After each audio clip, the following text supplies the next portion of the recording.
보내주신 그 자료 135회 조경 식재 공간 다밥 토양 개선 방안 이걸 보면서요. 조경 공간의 좀 고질적인 문제죠. 바로 토양 다밥에 대해서 집중적으로 한번 파헤쳐보겠습니다. 네, 토양 다밥. 정말 중요한 문제죠. 그렇죠. 식물이 잘 자라려면 땅이 건강해야 하는데 그 건강한 땅이라는 게 정확히 어떤 모습일까요?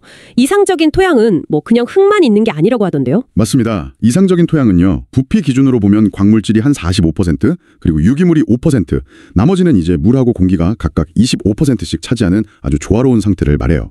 물하고 공기가 절반이나 차지하는군요. 네, 그래서 중요한 게 뭐냐면 흙 알갱이들이 서로 뭉쳐서 만들어지는 입단 구조라는 거예요. 입단 구조요? 네, 이 구조 때문에 이제 크고 작은 틈이 생기는데 큰 틈, 대공극이라고 하죠. 이번 물 빠짐이나 공기 순환을 돕고요. 작은 틈, 미세 공극은 물을 저장하는 역할을 해요. 식물 뿌리가 숨쉬고 살아가려면 이 두 가지 공극이 다 필요한 거죠. 그렇군요. 정말 살아있는 시스템이라는 말이 딱 맞네요. 네, 그런데 이 섬세한 균형이 외부 압력 때문에 깨지는 경우가 있어요. 이게 바로 토양 다밥입니다. 아, 다밥. 그러니까 눌려서 단단해진다는 거죠? 그렇죠. 예를 들면 공사할 때 중장비가 지나다니거나 준공 후에 사람들이 많이 밟고 다니거나 하면요. 토양 입자 사이 공간, 특히 공기가 드나들어야 할 그 대공극이 꽉 눌려서 줄어들어요. 공간이 줄어든다. 네, 그러면서 단위 부피당 무게, 이걸 용적 밀도라고 하는데 이게 비정상적으로 높아지는 거죠.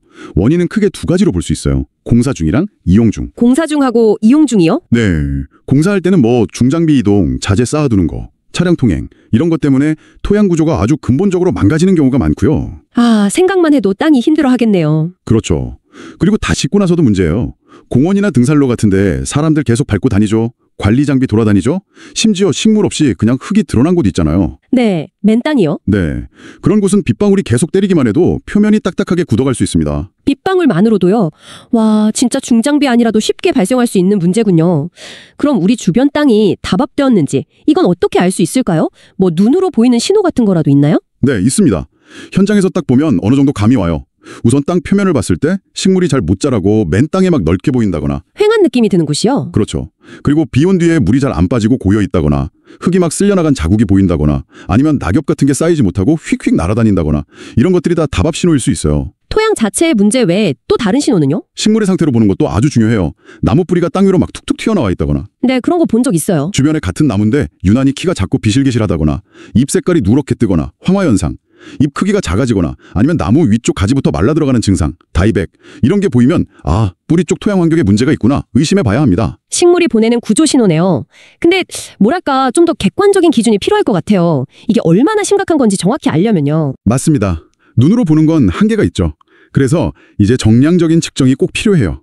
가장 기본적으로 쓰는 도구가 토양 경도계라는 겁니다. 토양 경도계요? 네, 소일 페네트로미터라고 하는데요. 흙에 직접 쑥질러 넣어서 얼마나 단단한지 기계적인 저항값, 즉 견밀도를 재는 거예요. 여러 종류가 있는데 현장에서는 보통 산중식, 야마나카 타입 이걸 많이 씁니다. 사용이 좀 간편하거든요. 아, 그 뾰족하게 생긴 거요? 네, 맞아요. 그걸로 이제 다밥이 의심되는 여러 지점에서 깊이별로 쿡쿡 찔러 보는 거죠. 그러면 아, 어느 깊이까지 딱딱하게 굳었구나 이걸 파악할 수 있어요.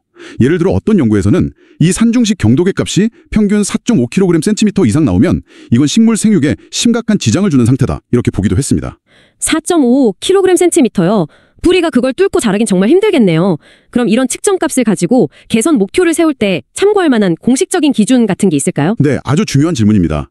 우리나라에는 조경공사 표준시방서, 줄여서 KCS라는 게 있어요. KCS요? 네, 이게 조경공사의 품질을 보증하기 위한 뭐랄까 국가 공인 가이드라인 같은 건데요.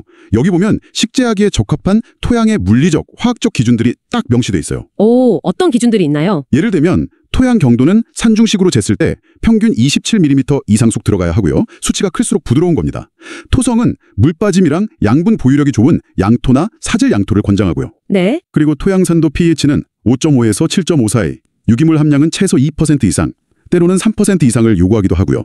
물 빠짐 속도를 나타내는 투수계수는 최소 1/10의 -4cm/s 이상이어야 한다. 뭐 이런 식이죠. 기준이 상당히 구체적이네요. 근데 실제 현장에서는 이 기준들을 다 잘 지키고 있나요? 안타깝지만 준공 시점에 이 KCS 기준에 미달하는 경우가 정말 많습니다. 아, 정말요? 네, 이게 현실이죠.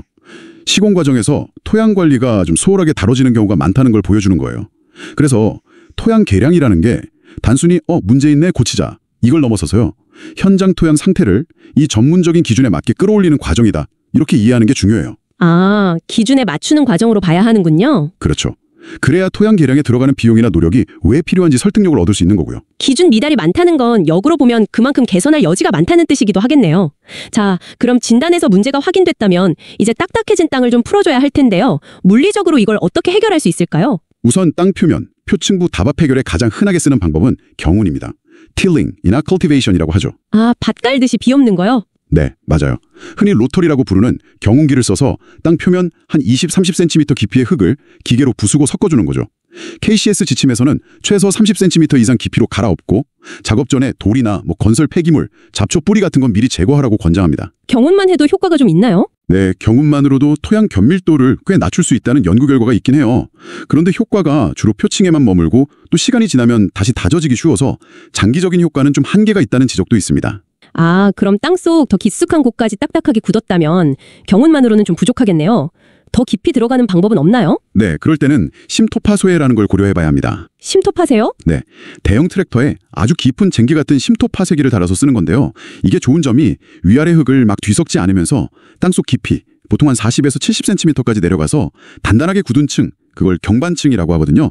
그걸 효과적으로 깨트려줘요. 오, 섞지 않고 깨기만 하는군요. 그렇죠. 그러면 이제 깊은 곳까지 물도 잘 빠지고 식물 뿌리가 깊게 쭉쭉 뻗어나갈 수 있는 길을 열어주는 효과가 있습니다. 특히 중장비 때문에 심하게 다져진 새로 만드는 땅 있죠? 신규 조성지. 거기에 아주 효과적이에요. 근데 이건 이미 큰 나무가 자라고 있는 곳에는 쓰기 좀 어렵겠는데요? 뿌리 다칠까 봐요. 맞습니다. 기존에 큰 나무가 있는 곳은 뿌리 손상 위험 때문에 이 심토파쇄는 적용하기가 어려워요. 그럼 이미 나무나 식물이 있는 곳의 답합은 어떻게 하죠? 뿌리를 좀 덜 다치게 하면서 개선할 방법이 필요할 텐데요. 네, 그럴 땐 좀 더 섬세한 접근이 필요하죠. 잔디밭 관리할 때 쓰는 코어링 기술을 응용할 수 있어요. 코어링요? 네, 토양에서 작은 원통 모양 흙, 코어를 쏙쏙 뽑아내서 미세한 구멍을 만들어주는 건데요. 식재지에는 좀 더 큰 직경의 오거드릴 같은 걸 쓸 수도 있고요. 구멍을 내는 거군요. 네, 또 다른 효과적인 방법은 수직 멀칭 또는 토양 천공이라고 부르는 건데요. 나무가지가 덮는 범위, 즉 수관폭 가장자리를 따라서요. 직경 한 15cm, 깊이 40cm 정도 되는 구멍을 여러 개 뚫어요. 네. 그리고 그 구멍을 이제 우드칩이라든지 아니면 퇴비랑 자갈 섞은 것 같은 다공성 물질로 채워 넣는 거죠. 그러면 물하고 공기가 수직으로 깊숙이 들어갈 수 있는 통로가 만들어지는 거예요. 아, 구멍을 내고 좋은 걸로 채워 넣는 방식이군요. 요즘은 공기압으로 땅을 개선하는 기술도 있다고 들었는데요. 아, 네. 에어 인젝션 말씀이시군요. 네, 그거요. 네. 이건 좀 첨단 기술인데요. 특수한 장비로 땅속에 고압 공기를 순간적으로 확 불어넣는 거예요. 공기를요? 네. 그럼 마치 풍선 부풀듯이 공기 압력이 땅속에서 미세한 균열망을 쫙 만들면서 토양 구조를 물리적으로 개선하는 원리죠. 와, 신기하네요. 이게 가장 큰 장점이 지표면을 거의 파헤치지 않으니까 기존 식물 뿌리 손상을 최소화할 수 있다는 거예요. 경우에 따라서는 바이오차 가루나 액상 퇴비 같은 토양 개량제를 공기랑 같이 슝 주입해서 효과를 더 높이기도 하고요. 아주 귀한 보호수나 뿌리가 민감한 나무 주변 개선할 때 특히 유용하게 쓰입니다. 여러 물리적 방법들을 보니까 결국은 딱딱한 땅에 틈을 공간에 만들어주는 게 핵심이군요. 그런데 이런 방법들 말고 혹시 근본적으로 물 빠짐 문제 자체를 해결하는 것도 중요하지 않을까요? 물이 잘 안 빠지면 아무리 땅을 풀어놔도 금방 또 문제가 생길 것 같은데요. 아, 정확하게 보셨습니다. 특히 지하 수위가 원래 높거나 점토 성분이 아주 많은 땅에서는요. 토양 내부에 물이 잘 빠지게 해주는 암거배수 (subsurface drains) 시설이 거의 필수적일 수 있어요. 암거배수요? 땅속에 관을 묻는 건가요? 네, 땅속에 자갈층을 깔고 구멍이 뽕뽕 뚫린 유공관을 묻어서요. 과도한 물을 바깥으로 빼내는 시스템이죠. KCS에서는 이 배수관이 막히지 않고 물이 잘 흘러가도록 최소 0.5% 이상 기울기를 주라고 하고요. 네. 또 땅 표면 자체에 약간 경사를 줘서 빗물이 고이지 않고 자연스럽게 흘러나가게 하는 거, 이걸 지표면 구배 조성 또는 마운딩이라고 하는데요. 이것도 아주 중요합니다. 아, 땅을 약간 볼록하게 만드는 거요? 네, KCS에서는 식재지에 최소 2% 이상 표면 구배를 주라고 권장하는데요. 이게 배수 개선 효과도 있지만 약간 지형의 변화를 주니까 보기에도 좋고 또 식물 뿌리가 자랄 흙의 두피를 확보해주는 효과도 있어요. 그렇군요. 결국 물리적인 방법은 크게 보면 부서서 공간 만들기, 정밀하게 구멍 내기, 그리고 물길 터주기 이렇게 요약할 수 있겠네요.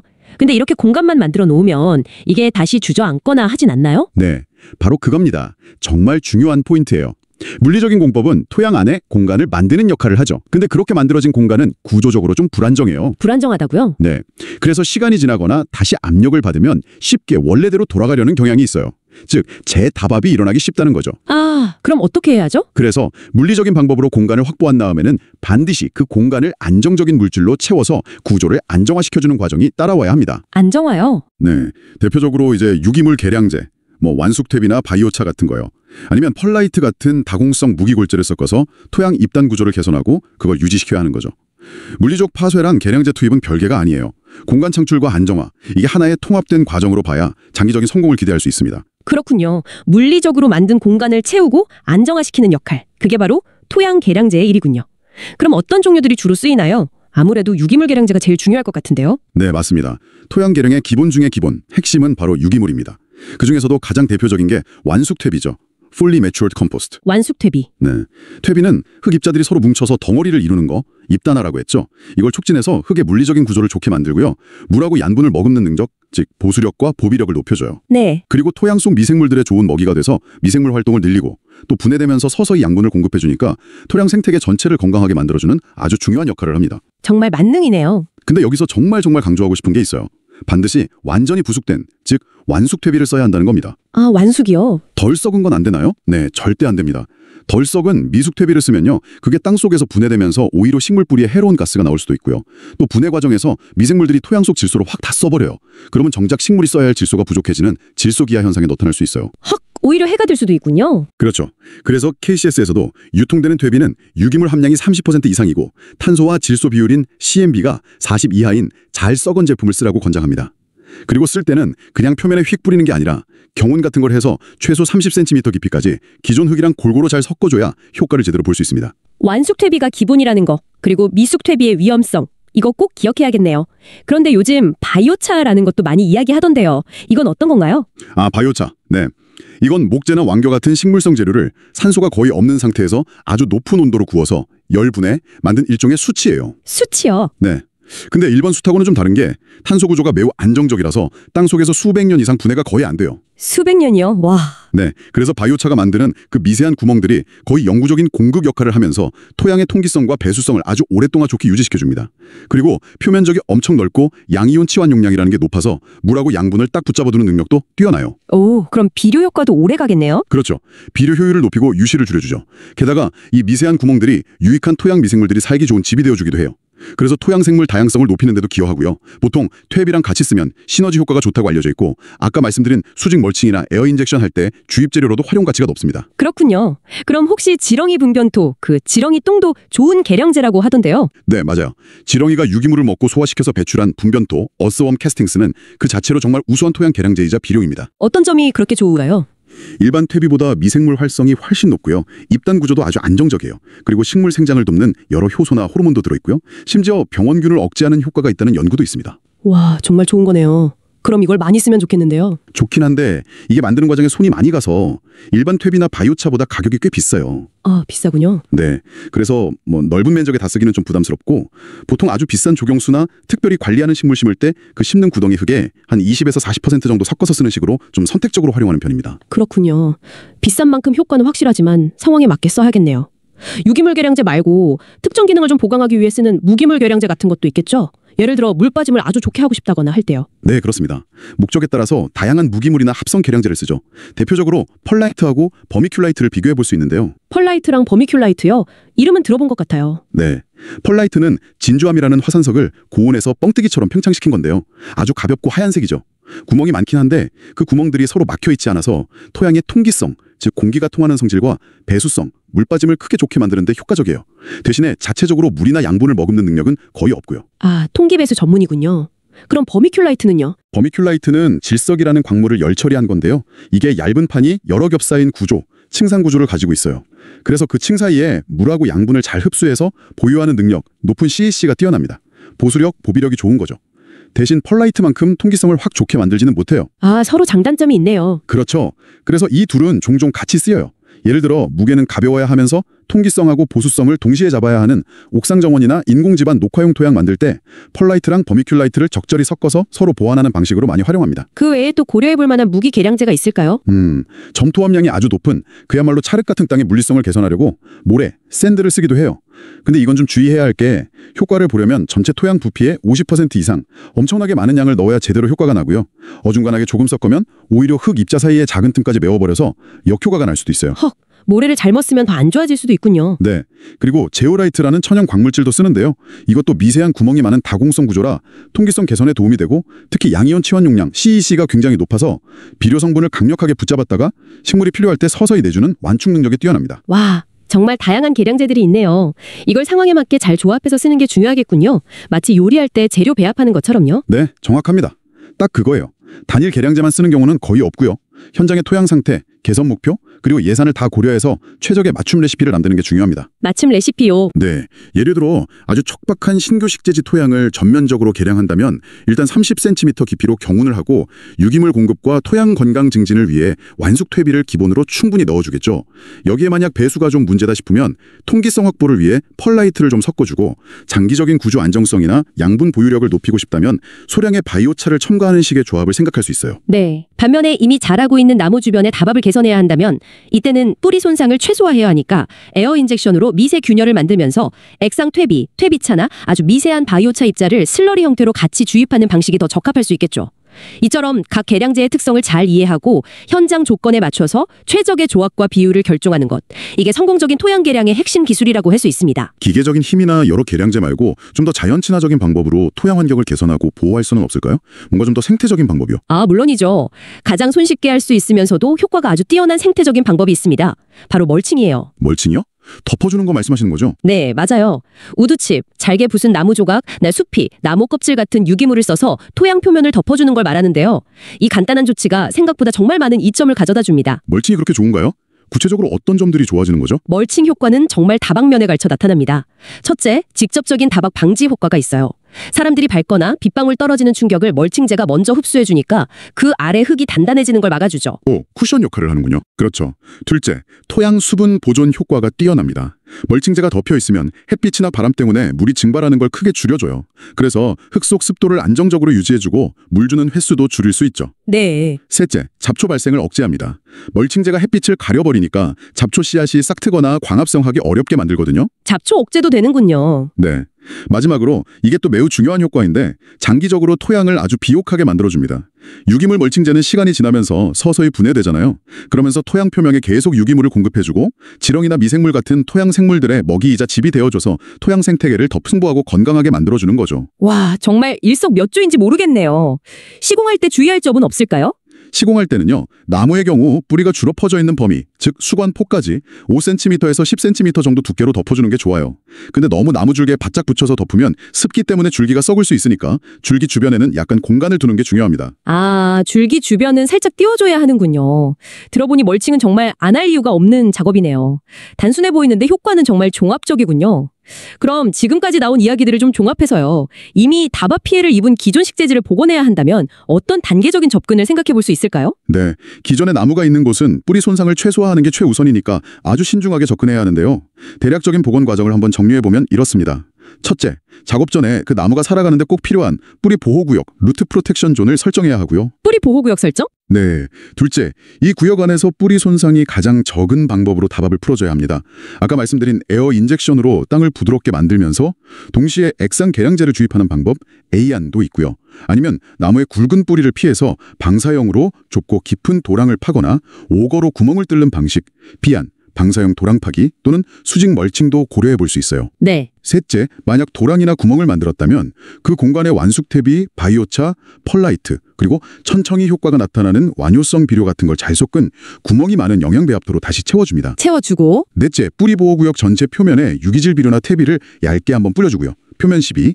마지막 다섯째 단계로 5에서 10cm 두께의 유기물 멀치, 우드칩이나 수피 같은 걸 전체적으로 덮어줘서 토양 표면을 보호하고 수분 증발도 막고 미생물 활동도 돕는 거죠. 와, 상당히 체계적인 과정이네요. 혹시 실제 사례를 들어서 설명해 주실 수도 있을까요? 어떤 식으로 적용되었고 목표는 뭐였는지 좀 궁금한데요. 네, 예를 들어 대전의 어떤 도시공원에서 다밥 피해를 입은 나무들을 대상으로 했던 개선 사업 내용을 가상으로 한번 재구성해 볼게요.